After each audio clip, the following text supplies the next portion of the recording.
Assalamualaikum warahmatullahi wabarakatuh. Jumpa kembali teman-teman para pejuang ASN. Hari ini teman-teman kita masuk sesi simulasi latihan soal ya untuk P3K. Jadi kompetensi tenaga kesehatan. Untuk formasi jabatannya adalah perawat ahli pertama. Nah, ini bagian kedua teman-teman. Dalam bagian kedua ini nanti akan ada sebanyak 80 soal yang akan kita simulasikan. Dan semua soal sudah sesuai dengan kisi-kisi dari Menpan RB atau sesuai dengan materi pokok dari Menpan RB.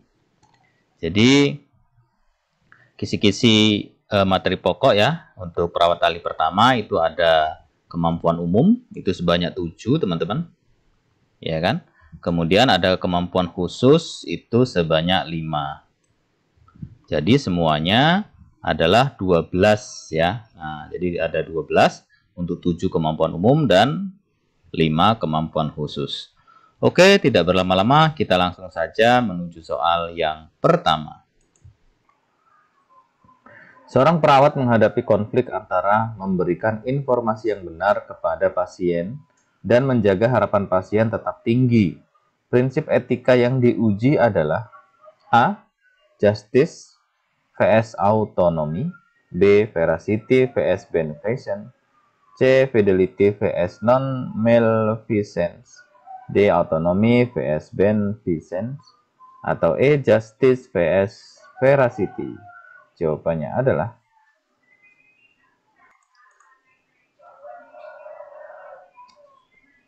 kita lihat jawaban yang benar itu adalah yang B ya teman-teman. Kita lihat pembahasannya.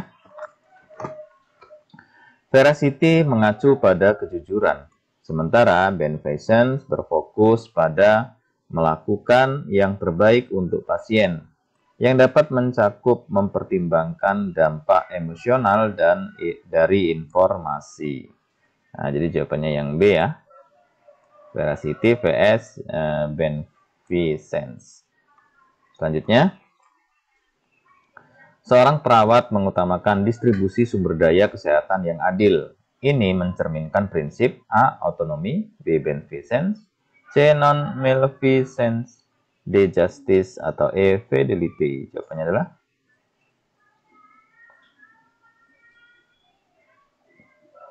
kita lihat jawaban yang benar itu adalah yang D ya, Justice. Pembahasan Justice mengacu pada keadilan dalam distribusi sumber daya, layanan, dan peluang kesehatan. Jadi jawabannya yang Justice. Selanjutnya, dalam praktik keperawatan, menjaga janji kepada pasien adalah bagian dari prinsip A. Veracity, B. Fidelity, C. Beneficence, D. Autonomy, atau E. Justice.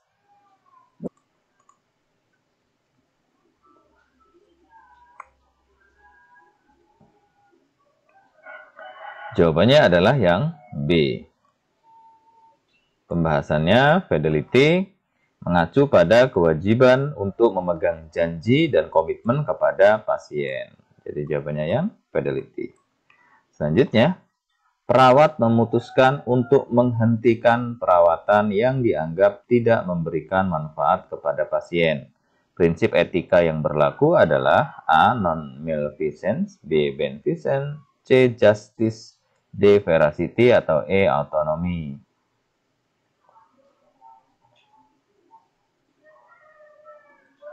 Jawabannya adalah yang A. Pembahasan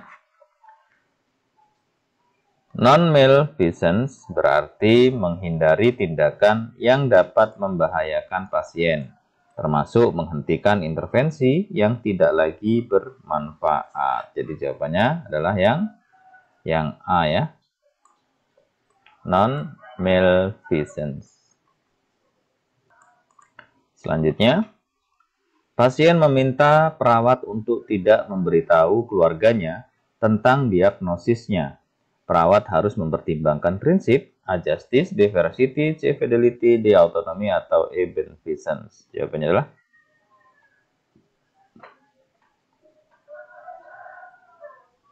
kita lihat yang benar adalah yang D. Pembahasan Permintaan pasien harus dihormati sesuai dengan prinsip autonomi, selama tidak ada bahaya serius yang mengancam pasien atau orang lain. Jadi jawabannya yang D, autonomi. Selanjutnya, perawat memberikan obat yang salah kepada pasien, meskipun resep dokter telah ditulis dengan jelas. Ini adalah contoh dari fraud, B, negligence, C, battery, D, assault, E, breach of confidentiality. Jawabannya adalah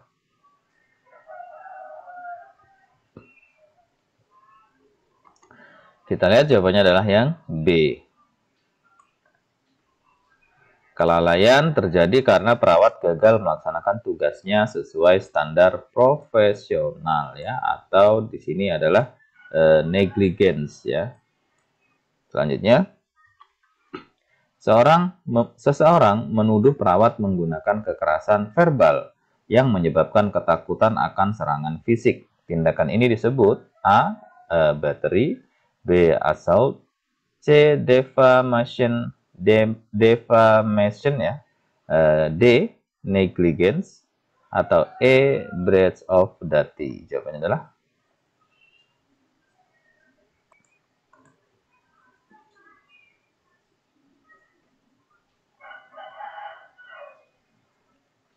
kita lihat jawaban yang benar itu yang B ya teman-teman.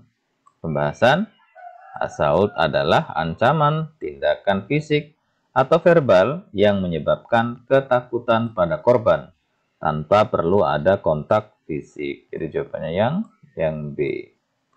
Selanjutnya, perawat yang secara salah melaporkan pasien kepada pihak berwenang karena penyalahgunaan narkoba dapat dikenai A, battery, B, assault, C, defamation, D, fraud, atau E, negligence. Jawabannya adalah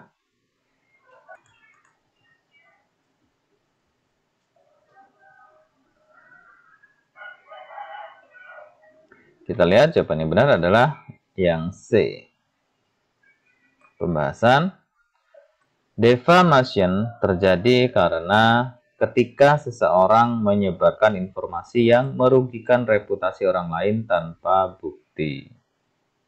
Selanjutnya, ketika seorang perawat gagal mendapatkan informed consent sebelum melakukan tindakan medis, ini dapat menyebabkan tuduhan A, malpraktik, B, assault, B, battery, D, fraud, atau E, negligence. Jawabannya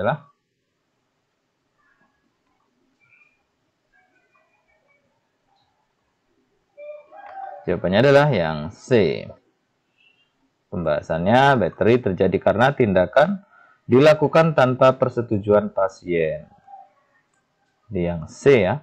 Selanjutnya, perawat yang gagal memberikan informasi penting tentang prosedur kepada pasien melanggar prinsip A, confidentiality, B, veracity, C, informed consent, D, fidelity, atau E, justice.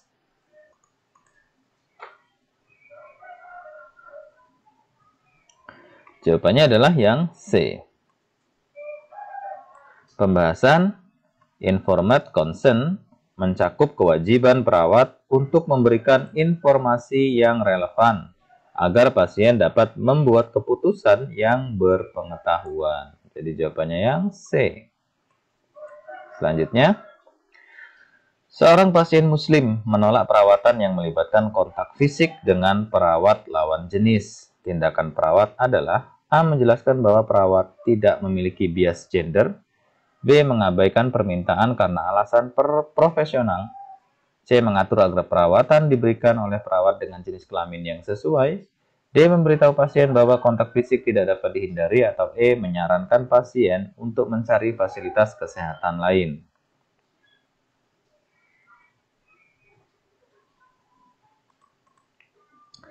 Jawabannya adalah yang C. Pembahasan menghormati preferensi gender pasien adalah bagian dari praktik peka budaya. Selanjutnya, pasien dari budaya tertentu meminta agar perawat tidak membahas prognosis buruk kepada mereka. Tindakan etis yang sesuai adalah A, menghormati permintaan pasien dan tidak mengungkapkan prognosis, B. Menjelaskan pentingnya mengetahui prognosis untuk mengambil keputusan. C. Melibatkan keluarga dalam diskusi prognosis. D. Mengabaikan permintaan pasien demi transparansi. Atau E. Menolak merawat pasien karena konflik etika.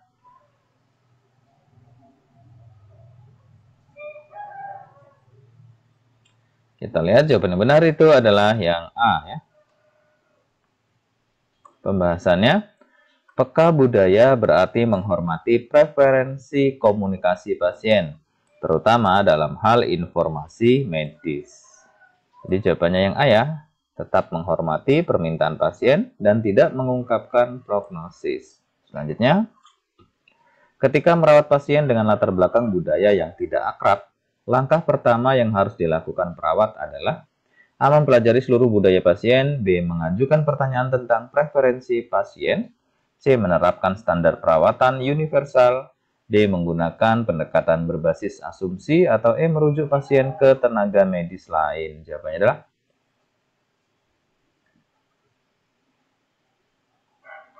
kita lihat jawaban yang benar itu adalah yang B ya.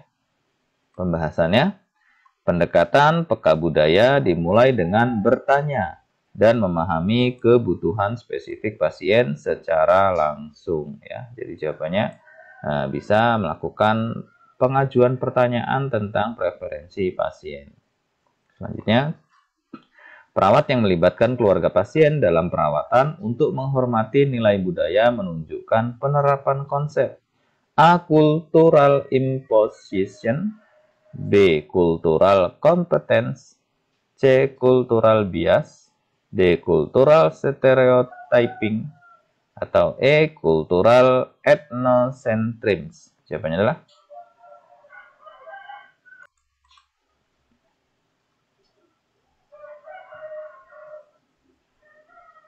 kita lihat jawaban yang benar itu adalah yang B. Pembahasannya, cultural competence mencerminkan kemampuan perawat untuk memahami dan menghormati nilai budaya pasien. Jadi jawabannya yang B ya, cultural competence.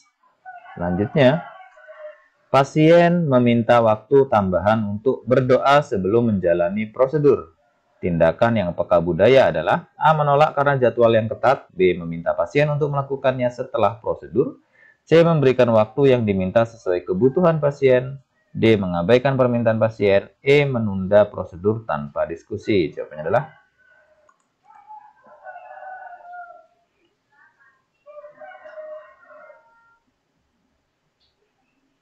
kita lihat jawaban yang benar itu adalah yang C. Pembahasannya, memenuhi kebutuhan pasien, kebutuhan spiritual pasien adalah bagian dari perawatan peka budaya. Jadi, tetap menghormati, kemudian memberikan waktu yang diminta sesuai dengan kebutuhan pasien. Selanjutnya, perawat yang memberikan perawatan paliatif untuk pasien terminal bertujuan untuk A. Menyembuhkan penyakit. B. Mengurangi penderitaan dan meningkatkan kualitas hidup. C. Mempercepat proses penyembuhan. D. Mengajarkan keterampilan hidup mandiri. Atau E. Meningkatkan aktivitas fisik pasien. Jawabannya adalah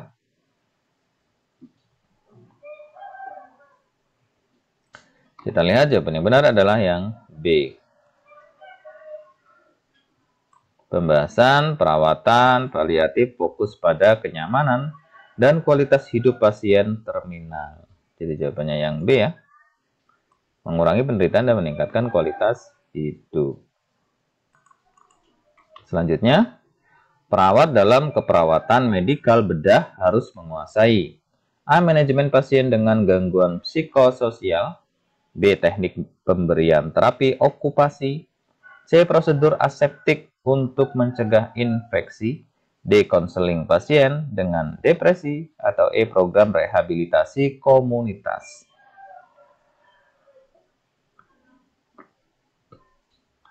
Kita lihat jawaban yang benar itu adalah yang C. Pembahasannya, prosedur aseptik adalah keterampilan dasar dalam keperawatan medikal bedah. Jadi yang C ya, prosedur aseptik untuk mencegah infeksi. Selanjutnya, Dalam keperawatan anak, penting untuk mempertimbangkan bahwa anak-anak A. tidak memiliki kebutuhan psikologis, B. membutuhkan perawatan yang sama seperti orang dewasa, C. memiliki kebutuhan perkembangan yang berbeda, D. tidak perlu diberi informasi tentang kondisi mereka, atau E. harus selalu diberi keputusan oleh orang tua. Jawabannya adalah yang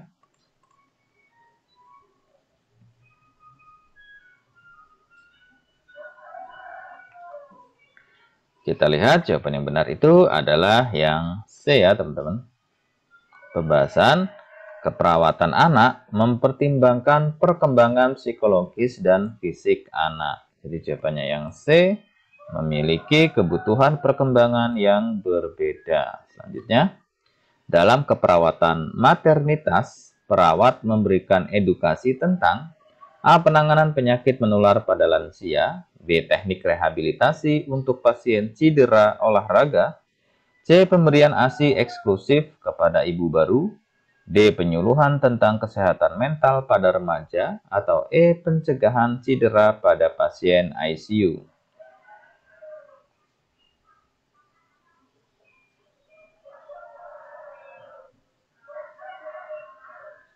Kita lihat jawaban yang benar itu adalah yang C.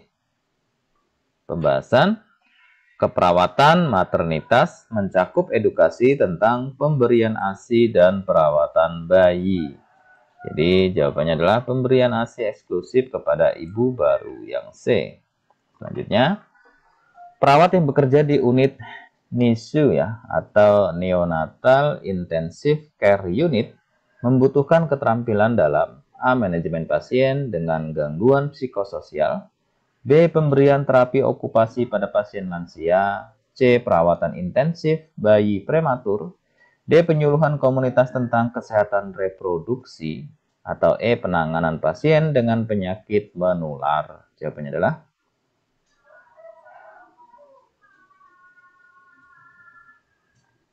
kita lihat jawaban yang benar adalah yang C.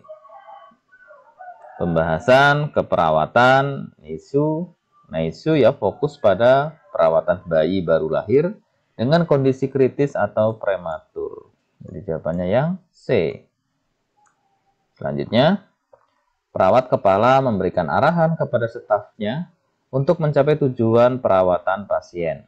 Fungsi manajerial yang diterapkan adalah A. Planning, B. Organizing, C. Directing, D. Controlling, atau E. Evaluating.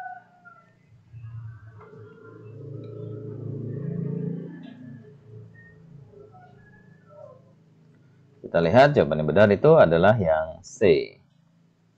Pembahasan directing adalah fungsi manajerial yang melibatkan pengarahan, supervisi, dan motivasi staf untuk mencapai tujuan organisasi. Jadi jawabannya yang C ya, directing. Selanjutnya, dalam penyusunan jadwal kerja staf, perawat kepala memastikan pembagian tugas adil dan sesuai kompetensi masing-masing. Ini mencerminkan fungsi A. Planning, B. Organizing, C. Leading, D. Controlling, atau E. Delegating. Jawabannya adalah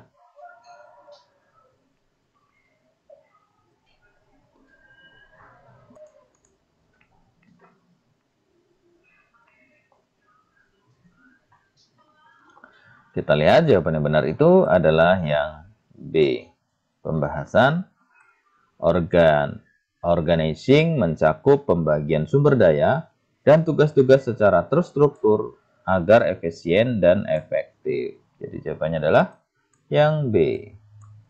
Selanjutnya, perawat kepala memimpin rapat untuk mengidentifikasi masalah dalam praktik keperawatan. Ini merupakan bagian dari fungsi A. Planning, B. Controlling, C. Directing, D. Evaluating, atau E. Problem solving. Jawabannya adalah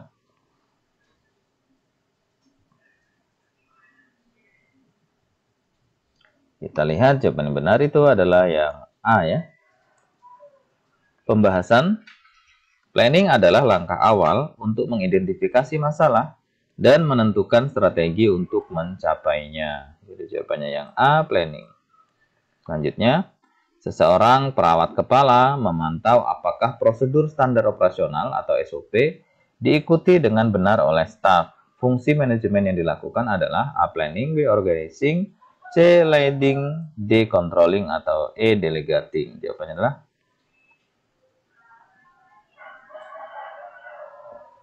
kita lihat jawaban yang benar adalah D.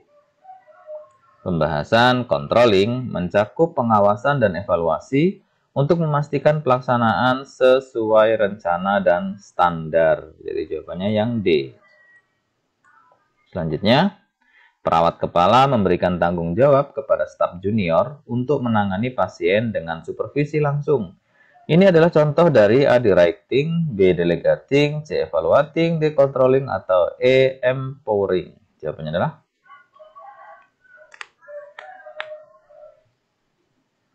kita lihat jawaban yang benar itu adalah yang B. Pembahasan delegating adalah proses pemberian tanggung jawab kepada staf dengan mempertimbangkan kompetensinya. Jadi jawabannya yang B ya, delegating. Selanjutnya, perawat yang mempublikasikan hasil penelitian keperawatan di jurnal ilmiah sedang menjalankan fungsi A. Administrator, B. Peneliti, C. Edukator, D. Advokat, atau E. Evaluator. Jawabannya adalah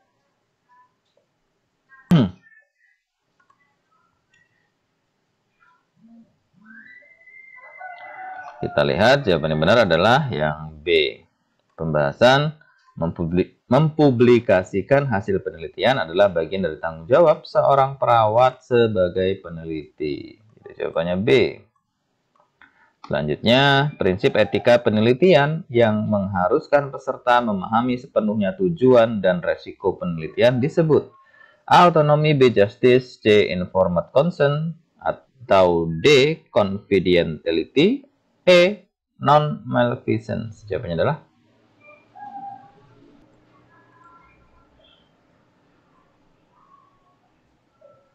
kita lihat jawabannya benar adalah yang C. Pembahasan informed consent memastikan peserta penelitian memberikan persetujuan yang bebas dan berdasarkan informasi lengkap. Jadi yang C ya. Pembahasan selanjutnya maksudnya, ketika perawat mengevaluasi efektivitas program pelatihan yang telah diberikan, fungsi yang dijalankan adalah A. Edukator, B. Peneliti, C. Evaluator, D. Administrator, atau E. Konsultan. Jawabannya adalah kita lihat jawaban yang benar adalah yang C. Pembahasan evaluator bertanggung jawab menilai keberhasilan program pelatihan berdasarkan kriteria tertentu. Jadi yang C ya. Selanjutnya, penelitian kualitatif dalam keperawatan biasanya digunakan untuk A. Menentukan hubungan sebab akibat, B. Mengukur efektivitas intervensi, C. Mengeksplorasi pengalaman atau persepsi pasien, D. Menguji hipotesis, atau E. Menentukan variabel kuantitatif. Jawabannya adalah yang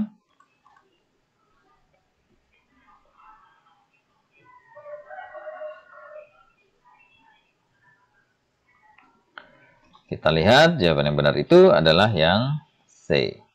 Pembahasan penelitian kualitatif berfokus pada pemahaman mendalam terhadap fenomena melalui pengalaman individu. Nah, jadi jawabannya yang C ya, mengeksplorasi pengalaman atau persepsi pasien. Selanjutnya, perawat yang melaksanakan pelatihan berkelanjutan untuk meningkatkan pengetahuan staf sedang memenuhi standar A. Kepemimpinan, B. Pendidikan profesional, C. Penelitian akademik, D. Administrasi layanan, atau E. Pelayanan pasien. Jawabannya adalah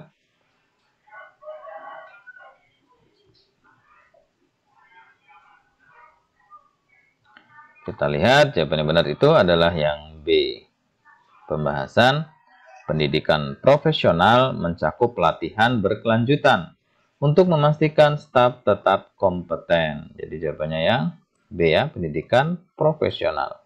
Selanjutnya, ketika perawat menyelesaikan konflik di tempat kerja dengan mencari solusi yang saling menguntungkan, ini menunjukkan kemampuan dalam A. Emotional regulation, B. Conflict resolution, C. Ethical decision making, D. Delegation, atau E. Time management. Jawabannya adalah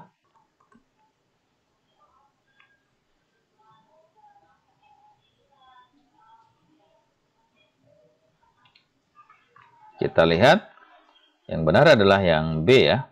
Pembahasan kemampuan menyelesaikan konflik dengan pendekatan win-win adalah aspek penting dalam pengembangan profesional. Jadi jawabannya yang B ya.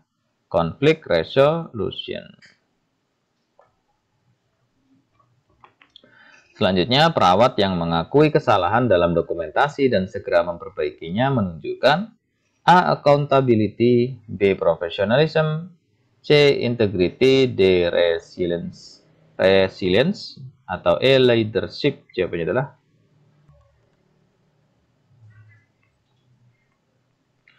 kita lihat jawabannya benar adalah yang A.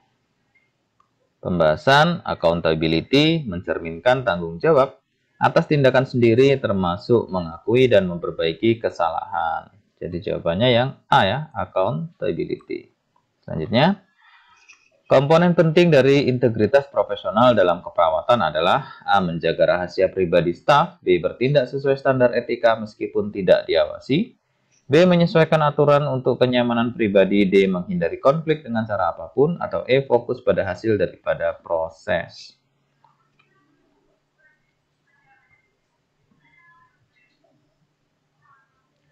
Kita lihat jawabannya adalah yang B. Pembahasan integritas mencakup bertindak sesuai dengan nilai dan standar profesional tanpa tergantung pada pengawasan. Jadi jawabannya yang B. Bertindak sesuai standar etika meskipun tidak diawasi. Selanjutnya, perawat yang mendemonstrasikan ketahanan atau resilience ya di tempat kerja akan A. Mengabaikan masalah emosional demi kinerja, B. Meminta dukungan ketika menghadapi tantangan, C. Menghindari situasi sulit, D. Berfokus pada tanggung jawab staf lain, atau E. Mengabaikan kebutuhan pribadi demi tugas.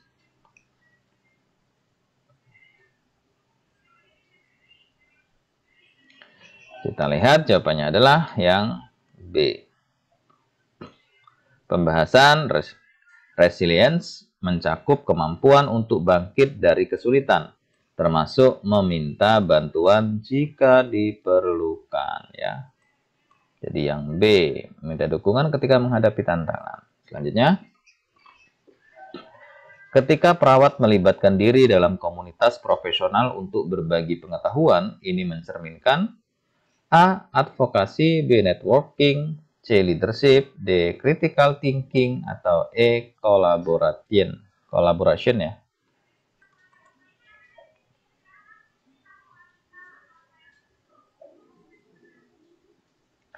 Kita lihat jawabannya adalah yang B.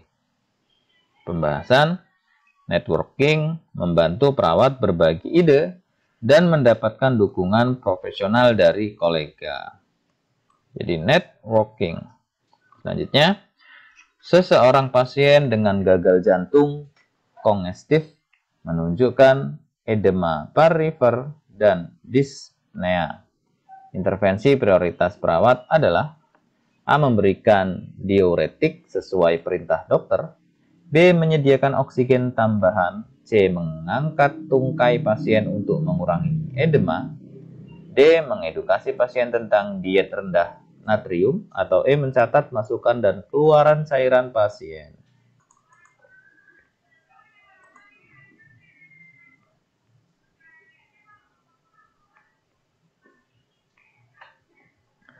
Kita lihat jawabannya adalah yang B. Pembahasan dyspnea menunjukkan hipoksia, sehingga memberikan oksigen adalah prioritas untuk memenuhi kebutuhan oksigenasi. Jadi jawabannya yang B.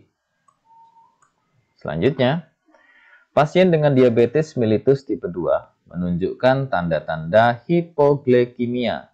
Intervensi pertama yang harus dilakukan perawat adalah memberikan 15 gram karbohidrat cepat serap, B. Memanggil dokter, C. Memberikan insulin tambahan, D. Menyuruh pasien beristirahat, atau E. Melakukan pemeriksaan glukosa darah kapiler. Jawabannya adalah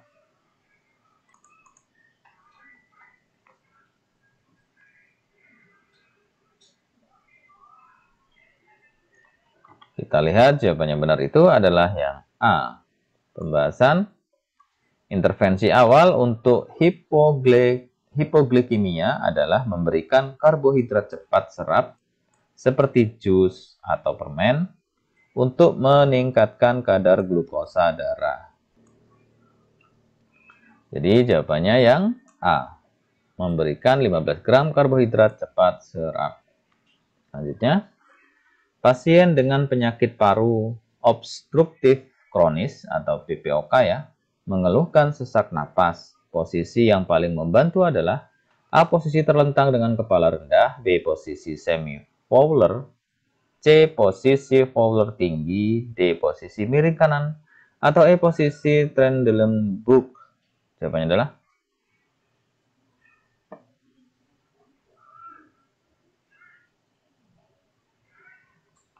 kita lihat jawabannya adalah yang C. Pembahasan posisi fowler tinggi membantu memperbaiki ekspansi paru dan mengurangi kesulitan bernafas. Jadi jawabannya yang C ya. Pembahasan selanjutnya.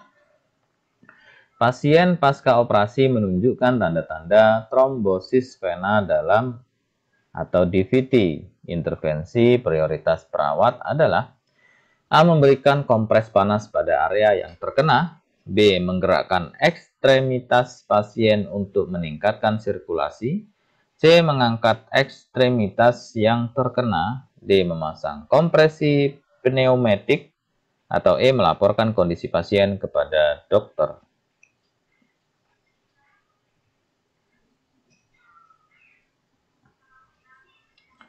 Kita lihat jawabannya adalah yang E.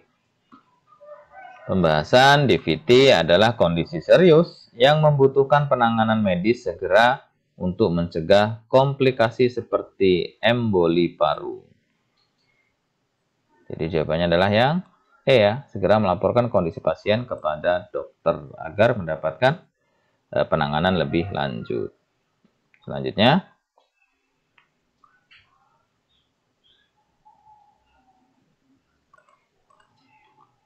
pasien dengan ulkus decubitus tingkat 3 memerlukan A. Pembersihan luka dengan air hangat, B. Debridement untuk mengangkat jaringan nekrotik, C. Penggunaan krim antibiotik secara rutin, D. Kompres dingin untuk mengurangi nyeri, atau E. Menghindari mobilisasi pasien.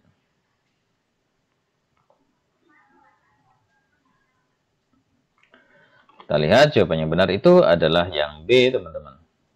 Pembahasan pada ulkus decubitus tingkat 3, debridement diperlukan untuk mengangkat jaringan mati agar luka dapat sembuh dengan baik. Ya, jadi jawabannya yang B ya. Selanjutnya, pasien hamil dengan diabetes gestasional memerlukan edukasi tentang A. Pentingnya mengkonsumsi suplemen zat besi, B. Membatasi asupan kalori dan gula, C. Resiko hipertensi selama kehamilan, D. Penanganan obesitas postpartum, atau E. Peningkatan asupan cairan.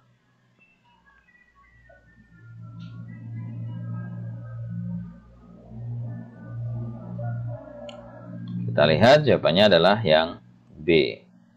Pembahasan edukasi tentang pola makan adalah kunci pengelolaan diabetes gestasional. Ya, jadi jawabannya B. Membatasi asupan kalori dan gula.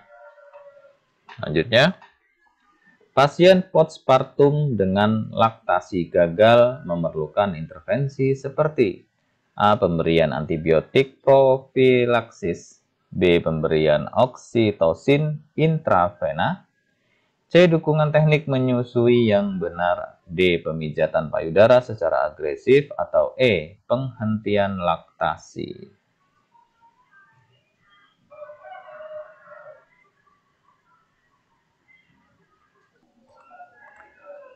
Jawaban yang benar adalah yang C.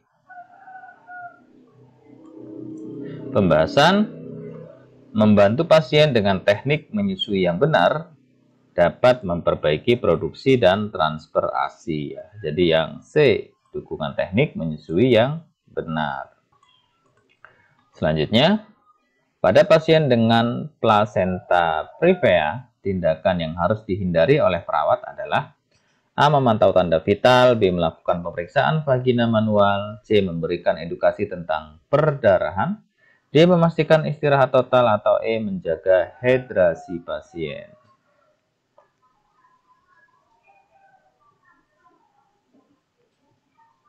Kita lihat jawaban yang benar itu adalah yang B. Pembahasan pemeriksaan vagina manual pada plasenta previa dapat menyebabkan pendarahan masif. Jadi ini ya, teman-teman, yang B yang harus dihindari ya, atau tidak boleh. Selanjutnya, pasien dengan kehamilan ektopik menunjukkan tanda ruptur seperti nyeri panggul akut dan perdarahan. Tindakan perawat adalah A. Memberikan analgesik sesuai resep, B. Memantau tanda vital pasien, C. Melaporkan kondisi kepada dokter segera, D. Menginstruksikan pasien untuk istirahat total, atau E. Melakukan kompres dingin pada abdomen. Jawabannya adalah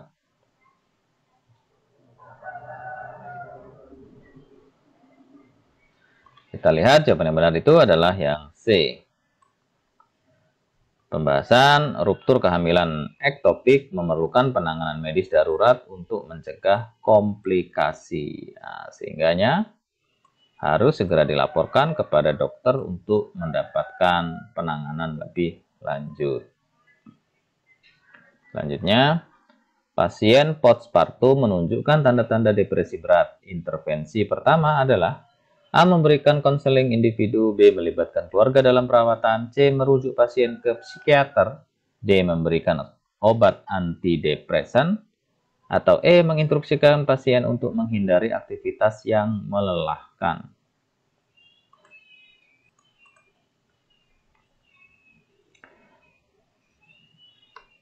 Kita lihat jawaban yang benar itu yang C.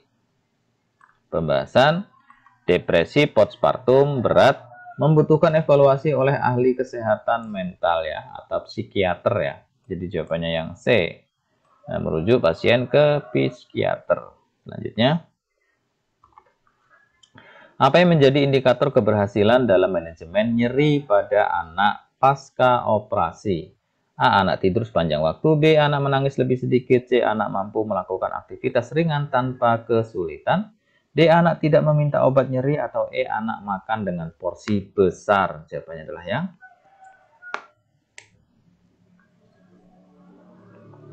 kita lihat jawabannya adalah yang C. Pembahasan keberhasilan manajemen nyeri ditunjukkan oleh kemampuan anak untuk beraktivitas dengan nyaman. Ya, jadi jawabannya adalah yang C. Anak mampu melakukan aktivitas ringan tanpa kesulitan. Selanjutnya, manakah yang menjadi prioritas dalam memberikan asuhan keperawatan pada anak dengan gagal jantung kongestif? A. Mengurangi aktivitas fisik anak sepenuhnya, B. Memberikan obat diuretik sesuai instruksi dokter, C. Menjaga anak tetap berbaring sepanjang waktu, D. Mengurangi asupan cairan, atau E. Memberikan diet tinggi lemak.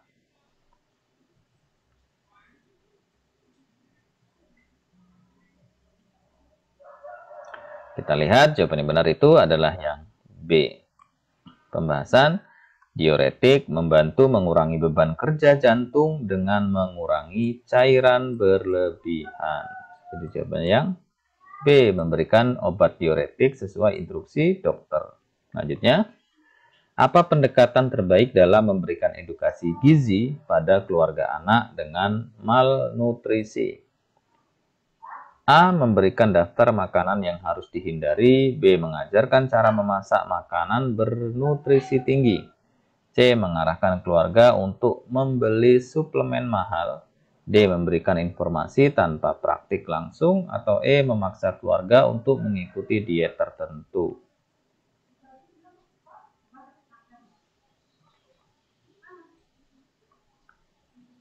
Oke, jawabannya yang B ya. Dari pembahasan praktik langsung, memasak makanan bergizi, memberikan keterampilan yang aplikatif bagi keluarga.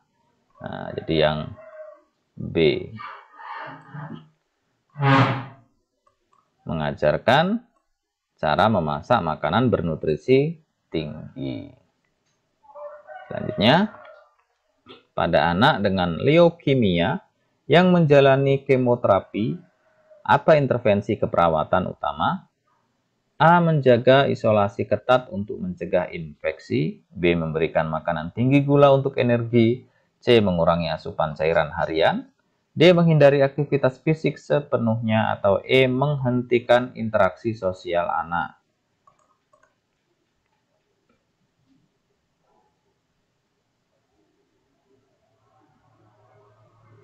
Kita lihat jawabannya adalah yang A. Pembahasan anak dengan leukemia memiliki resiko infeksi tinggi, sehingga isolasi dan kebersihan menjadi prioritas utama. Jadi yang A ya, menjaga isolasi ketat untuk mencegah infeksi. Selanjutnya, apa yang menjadi indikator keberhasilan pemberian asuhan keperawatan pada anak dengan anemia? A. Anak tidak mengeluh lelah sepanjang hari. B. Kadar hemoglobin anak kembali ke nilai normal. C. Anak tidak membutuhkan transfusi darah. D. Anak mampu makan lebih banyak. Atau E. Anak bermain tanpa batas waktu.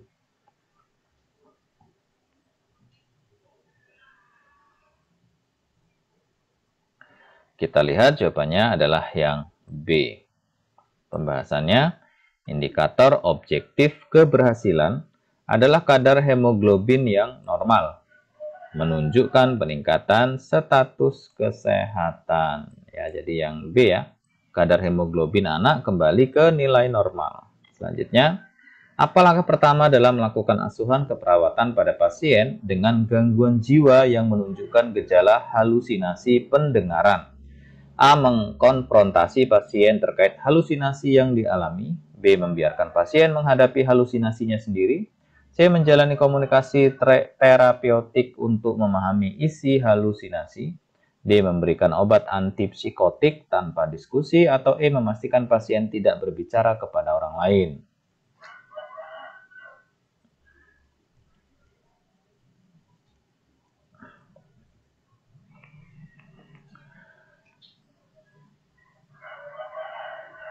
Kita lihat jawabannya adalah yang C.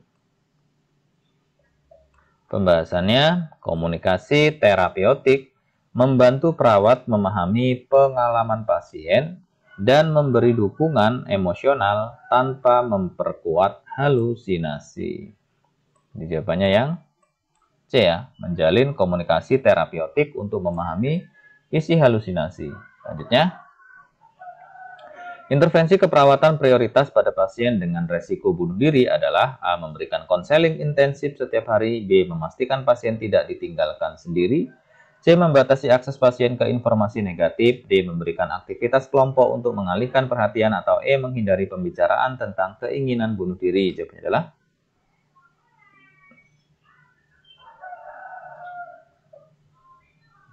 kita lihat jawaban yang benar itu adalah yang B.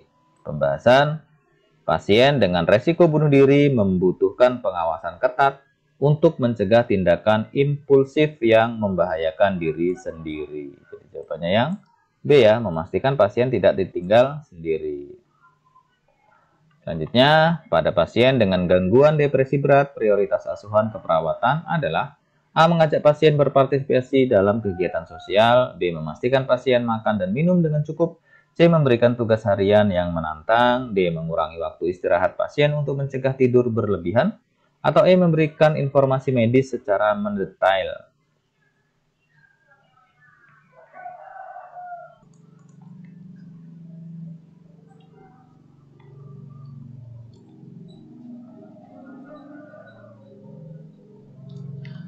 Jawabannya adalah yang B ya. Pembahasannya, depresi berat sering menyebabkan kehilangan nafsu makan. Memastikan kebutuhan nutrisi adalah prioritas untuk menjaga kesehatan fisik ya. Jadi pasien dengan gangguan depresi berat itu prioritas asuhan keperawatannya adalah memastikan pasien makan dan minum dengan cukup. Selanjutnya, apa strategi yang tepat dalam memberikan edukasi kepada keluarga pasien dengan skizofrenia? A. Fokus pada kesalahan keluarga dalam merawat pasien. B. Menekankan pentingnya mengikuti rencana pengobatan. C. Menghindari diskusi tentang halusinasi pasien. D. Mengurangi interaksi antara keluarga dan pasien. E. Mengajarkan keluarga untuk mengabaikan perilaku pasien.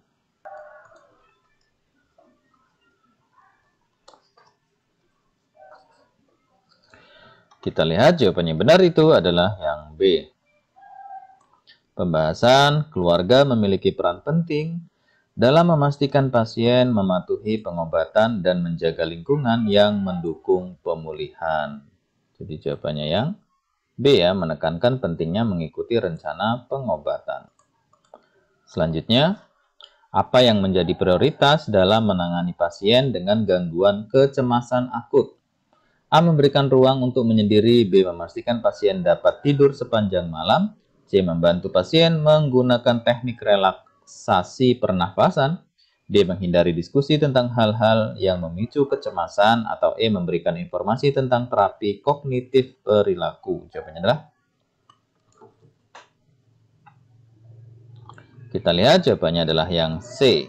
Pembahasan relaksasi pernafasan membantu menurunkan kecemasan secara fisiologis dan memberikan pasien kontrol atas reaksi tubuhnya. Ya, jadi jawabannya yang C. Membantu pasien menggunakan teknik relaksasi pernafasan. Selanjutnya, apa yang menjadi fokus utama dalam program pengendalian penyakit tidak menular atau PTM di komunitas? A. Penyediaan obat untuk semua pasien PTM. B. Pencegahan melalui edukasi tentang gaya hidup sehat. C. Peningkatan akses ke fasilitas kesehatan khusus PTM. D. Mengurangi interaksi masyarakat dengan penderita PTM. Atau E. Membatasi makanan tertentu di komunitas. Kita lihat jawabannya adalah yang B. Pembahasan pencegahan adalah langkah efektif untuk mengurangi prevalensi PTM seperti hipertensi dan diabetes di komunitas. Yang B ya, pencegahan melalui edukasi tentang gaya hidup sehat. Selanjutnya, apa langkah pertama dalam menangani wabah diare di suatu komunitas? A. Memberikan antibiotik kepada seluruh masyarakat. B. Mendistribusikan oralit dan memberikan edukasi kebersihan. C. Membatasi akses air untuk mencegah kontaminasi. D. Menyiapkan fasilitas isolasi untuk pasien. Atau E. Meningkatkan jumlah tenaga kesehatan di komunitas.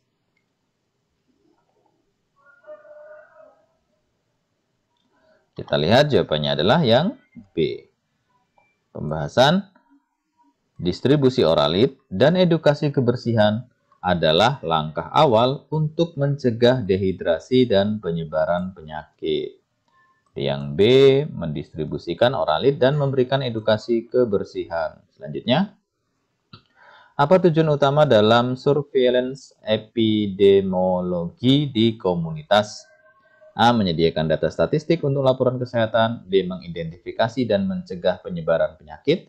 C. Menambah jumlah tenaga kesehatan di komunitas. D. Menentukan kebijakan kesehatan berbasis wilayah. E. Membatasi pergerakan masyarakat selama wabah.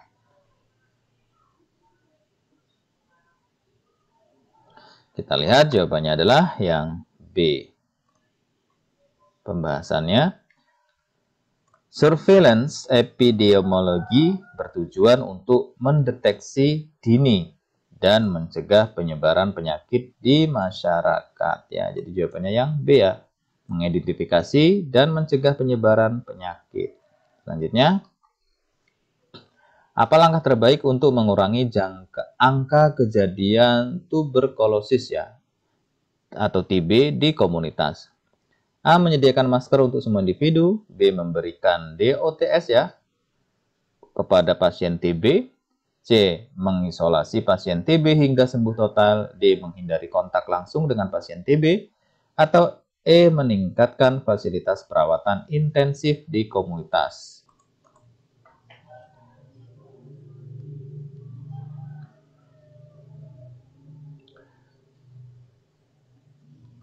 Kita lihat jawabannya adalah yang B ya.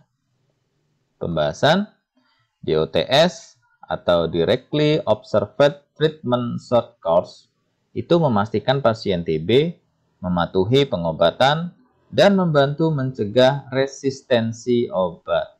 Jadi jawabannya adalah yang B, memberikan DOTS ya kepada pasien TB.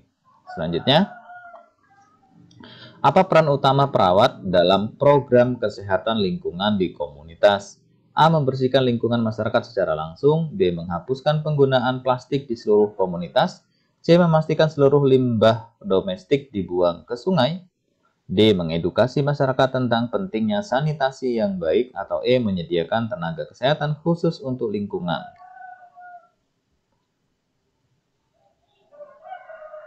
Kita lihat jawaban yang benar itu adalah yang D. Pembahasannya, edukasi sanitasi adalah peran utama perawat dalam meningkatkan kesadaran masyarakat tentang kesehatan lingkungan. Ya, jadi yang D, mengedukasi masyarakat tentang pentingnya sanitasi yang baik. Selanjutnya, apa yang harus dilakukan perawat untuk memastikan program pemberdayaan masyarakat berbasis kebutuhan nyata? A. Menggunakan data statistik saja untuk perencanaan. B. Melakukan pengkajian kebutuhan masyarakat secara mendalam. C. Membandingkan kebutuhan masyarakat dengan wilayah lain. D. Membiarkan masyarakat menentukan program tanpa arah. E. Menjalankan program berdasarkan pengalaman perawat sebelumnya.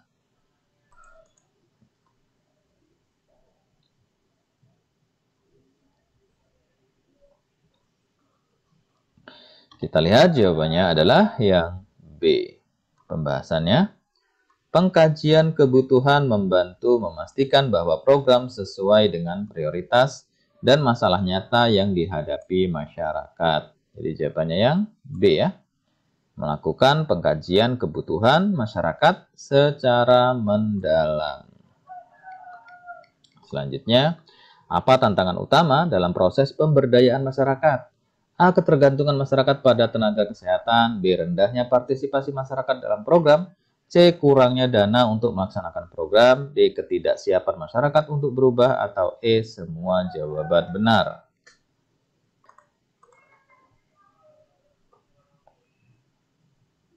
Kita lihat jawabannya adalah yang E ya. Nah, jadi semua ini merupakan adalah tantangan dalam proses pemberdayaan masyarakat. Jadi kalau kita lihat pembahasannya ya, pemberdayaan masyarakat itu menghadapi banyak tantangan, termasuk rendahnya partisipasi, kemudian ketergantungan masyarakat, dan keterbatasan sumber daya. Jadi jawabannya E, semua benar. Semua benar atau ABCD itu benar. Selanjutnya, apa tujuan utama pemberdayaan masyarakat dalam konteks kesehatan? A. Mengurangi beban kerja tenaga kesehatan. B. Membantu masyarakat memahami pentingnya layanan kesehatan. C. Menciptakan masyarakat yang sehat dan mandiri. D. Memberikan fasilitas kesehatan gratis kepada masyarakat. Atau E. Mengurangi anggaran pemerintah untuk kesehatan.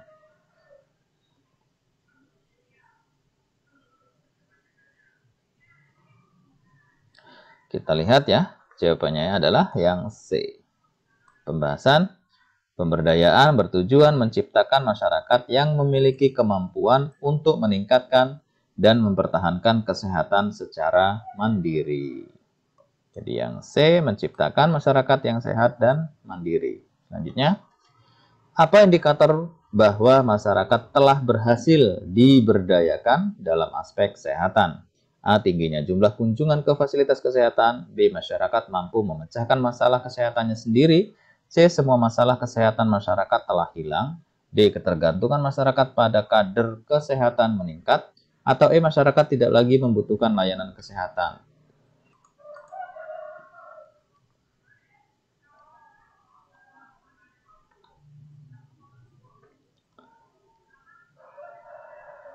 Kita lihat jawabannya adalah yang B.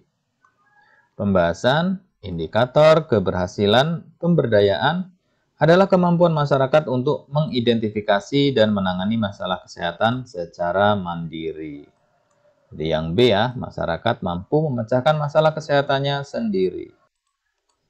Selanjutnya, apa yang harus dilakukan perawat jika masyarakat menolak program pemberdayaan kesehatan? A. Membatalkan program tersebut. B. Memaksa program dengan melibatkan pihak berwenang. C. Melanjutkan program tanpa persetujuan masyarakat. D. Mengganti program dengan intervensi kesehatan lain. Atau E. Mengidentifikasi penyebab penolakan dan merevisi pendekatan program. Kita lihat jawabannya adalah yang E ya teman-teman. Nah ini mohon maaf, ini jawabannya adalah yang E. Kita lihat pembahasan. Memahami penyebab penolakan masyarakat, membantu perawat menyesuaikan program agar lebih sesuai dengan kebutuhan dan keinginan masyarakat ya. Jadi kalau terjadi penolakan terhadap program kesehatan ya, pemberdayaan kesehatan itu bisa melakukan identifikasi dulu penyebab penolakannya apa dan kemudian melakukan revisi pendekatan program yang sesuai dengan kultur budaya di masyarakat tersebut. Selanjutnya, bagaimana perawat dapat meningkatkan kesadaran masyarakat tentang pentingnya pemberdayaan kesehatan? A. Menyediakan materi edukasi yang mudah dipahami. B. Mengadakan seminar formal dengan narasumber ahli. C. Melibatkan masyarakat dalam diskusi interaktif dan praktik langsung. D. Menyebarkan informasi melalui media sosial saja. Atau E. Mengirimkan pamflet kesehatan ke setiap rumah tangga.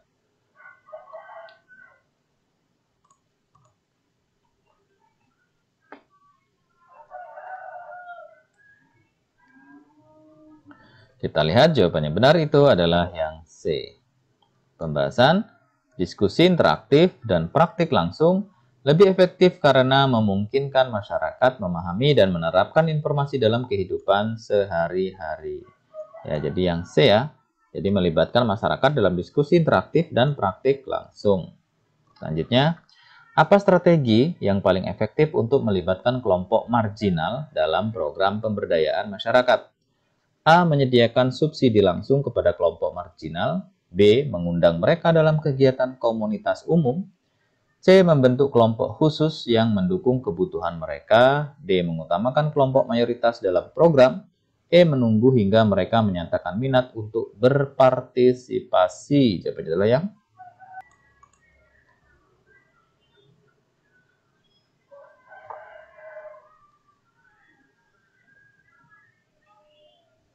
kita lihat jawabannya benar adalah yang C.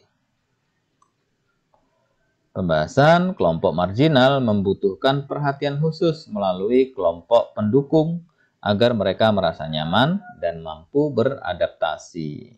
Nah, jadi jawabannya yang C, membentuk kelompok khusus yang mendukung kebutuhan mereka. Selanjutnya, apa langkah utama perawat dalam mendorong kolaborasi antara masyarakat dan pemerintah dalam pemberdayaan kesehatan? A. Mengatur pertemuan langsung antara masyarakat dan pemerintah. B. Memberikan laporan berkala tentang kondisi masyarakat kepada pemerintah. C. Meningkatkan kesadaran masyarakat tentang kebijakan kesehatan pemerintah. D. Menyediakan sumber daya untuk mendukung program pemerintah. Atau E. Membiarkan masyarakat menyuarakan pendapat tanpa arahan.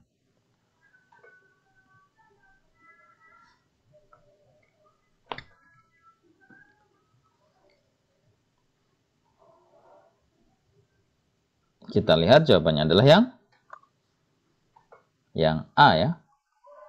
Pembahasan, pertemuan langsung memperkuat komunikasi dua arah sehingga masyarakat dan pemerintah dapat bekerja sama lebih efektif. Jadi yang A ya, mengatur pertemuan langsung antara masyarakat dan pemerintah. Selanjutnya, apa yang menjadi hambatan utama dalam mengimplementasikan program pemberdayaan masyarakat di daerah terpencil? A. Kurangnya tenaga kesehatan di daerah tersebut. B. Minimnya pengetahuan masyarakat tentang kesehatan. C. Sulitnya akses terhadap sumber daya kesehatan. D. Rendahnya kepercayaan masyarakat terhadap program. Atau E. Semua jawaban benar.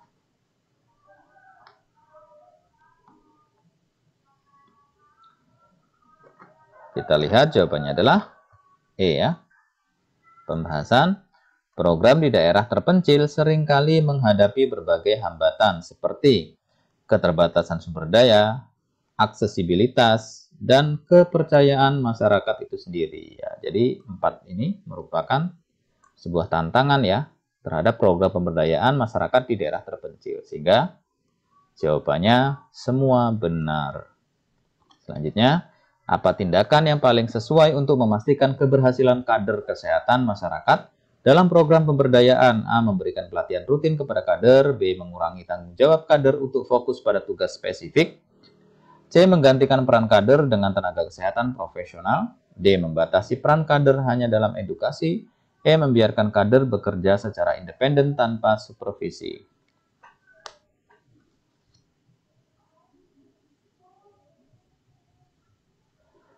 Kita lihat jawabannya adalah yang A. Pembahasan pelatihan rutin meningkatkan pengetahuan dan keterampilan kader, sehingga mereka dapat mendukung pemberdayaan masyarakat secara efektif. Ya, jadi jawabannya yang A, memberikan pelatihan rutin kepada kader. Selanjutnya, apa yang harus dilakukan perawat untuk meningkatkan partisipasi masyarakat dalam program kesehatan? A. Melibatkan tokoh masyarakat sebagai pendukung program. B. Menjadwalkan program tanpa diskusi dengan masyarakat. C. Memberikan insentif kepada setiap individu yang berpartisipasi. D. Memaksa masyarakat untuk mengikuti program kesehatan. Atau E. Membatasi pelaksanaan program pada komunitas tertentu. Jawabannya adalah yang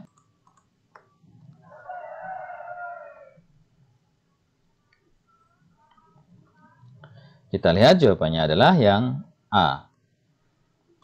Pembahasan tokoh masyarakat memiliki pengaruh besar dan dapat membantu mendorong partisipasi masyarakat dalam program kesehatan. Ya, jadi yang A, melibatkan tokoh masyarakat sebagai pendukung program. Selanjutnya, apa indikator keberhasilan program kesehatan berbasis keluarga? A. Semua anggota keluarga mematuhi jadwal pemeriksaan kesehatan. B. Keluarga mampu mengatasi masalah kesehatan mereka secara mandiri. C. Penurunan jumlah kunjungan keluarga ke fasilitas kesehatan. D. Peningkatan jumlah anggota keluarga yang mengikuti kegiatan kesehatan. Atau E. Penggunaan dana program sesuai anggaran.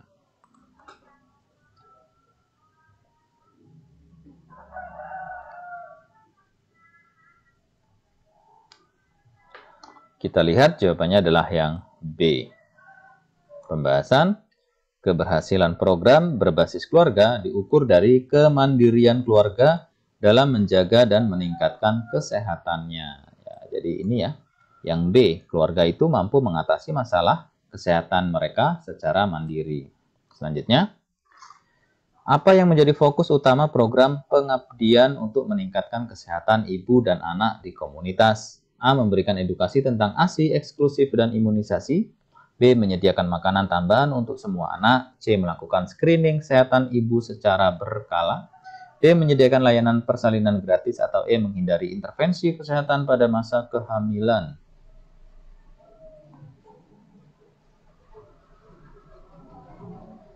Kita lihat jawabannya adalah yang A. ASI eksklusif dan imunisasi adalah langkah preventif yang penting dalam meningkatkan kesehatan ibu dan anak di komunitas. Jadi yang A ya, memberikan edukasi tentang ASI eksklusif dan imunisasi. Selanjutnya, apa langkah pertama dalam program pengabdian untuk meningkatkan kesadaran masyarakat tentang penyakit tidak menular atau PTM? A. Melakukan kampanye gaya hidup sehat. B. Menyediakan pengobatan gratis untuk pasien PTM. C. Melakukan screening kesehatan pada masyarakat. D. Mengurangi konsumsi gula dan garam di komunitas. Atau E. Menambah jumlah fasilitas kesehatan di wilayah tersebut. Jawabnya adalah yang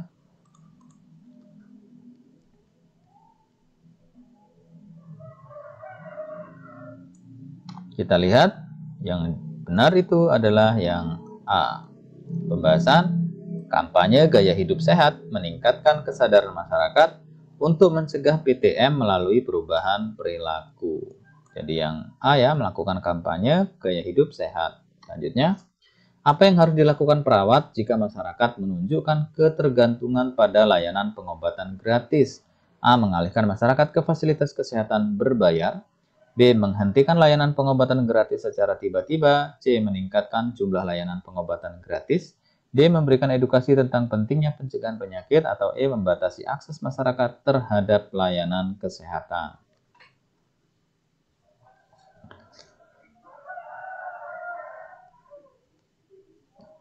Kita lihat jawabannya adalah yang D ya. Pembahasannya, pencegahan penyakit mengurangi ketergantungan masyarakat pada layanan pengobatan, sekaligus meningkatkan kemandirian mereka dalam menjaga kesehatan. Nah, jadi yang D, yaitu melakukan atau memberikan edukasi tentang pentingnya pencegahan penyakit. Selanjutnya, bagaimana perawat dapat mengatasi tantangan geografis dalam program pengabdian masyarakat di daerah terpencil? A. Menggunakan tenaga kesehatan lokal untuk mendukung program. B. Membatasi pelaksanaan program hanya di daerah yang mudah dijangkau. C. Mengandalkan kunjungan perawat secara berkala tanpa pendukung lain. D. Menyediakan layanan kesehatan hanya untuk kasus darurat. Atau E. Menghentikan program di daerah terpencil hingga akses membaik. Jawabannya adalah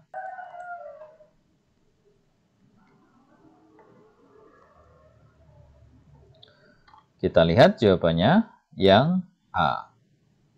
Pembahasan tenaga kesehatan lokal lebih memahami kondisi wilayah dan dapat menjangkau masyarakat di daerah terpencil dengan lebih efektif. Ya, jadi jawabannya yang A, bisa menggunakan tenaga kesehatan lokal untuk mendukung program. Selanjutnya, apa yang menjadi fokus utama dalam program pengabdian kesehatan mental di masyarakat? A. Mengandalkan dukungan farmakoterapi untuk semua kasus. B. Menyediakan layanan konsultasi kesehatan mental gratis. C. Mengidentifikasi individu dengan gangguan mental berat. D. Menghindari diskusi tentang kesehatan mental di masyarakat. Atau E. Mengurangi stigma terhadap gangguan kesehatan mental.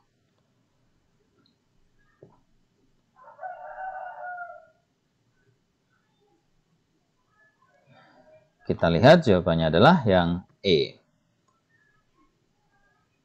Pembahasannya, mengurangi stigma adalah langkah penting untuk meningkatkan penerimaan masyarakat terhadap program kesehatan mental.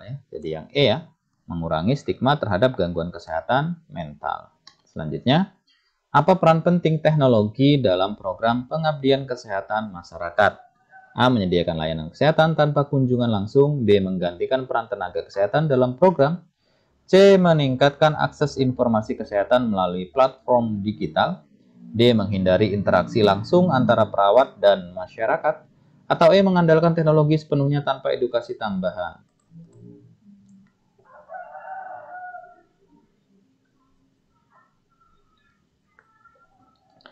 Kita lihat jawabannya adalah yang C.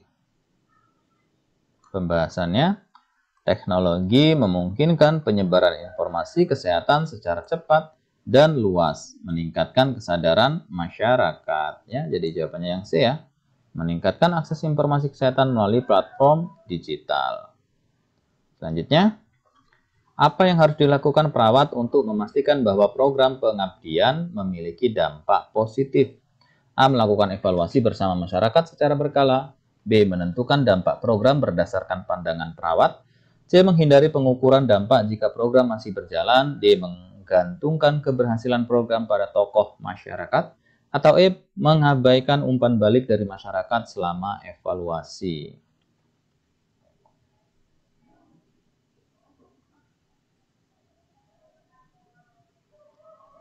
Kita lihat jawabannya adalah yang A.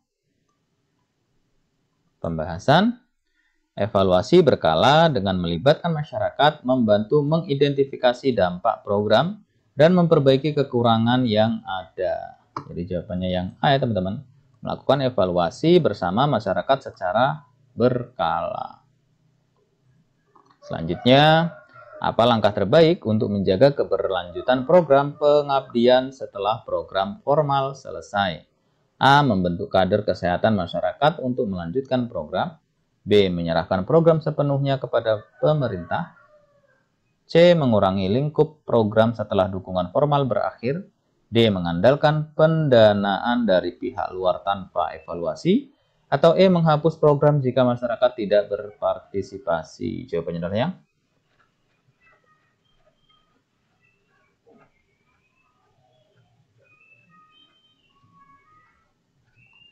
kita lihat, jawabannya adalah yang A ya. Pembahasan, kader kesehatan masyarakat dapat melanjutkan program dan menjaga keberlanjutan dampak positif di komunitas. Di yang A ya, bisa membentuk kader kesehatan masyarakat untuk melanjutkan program tersebut.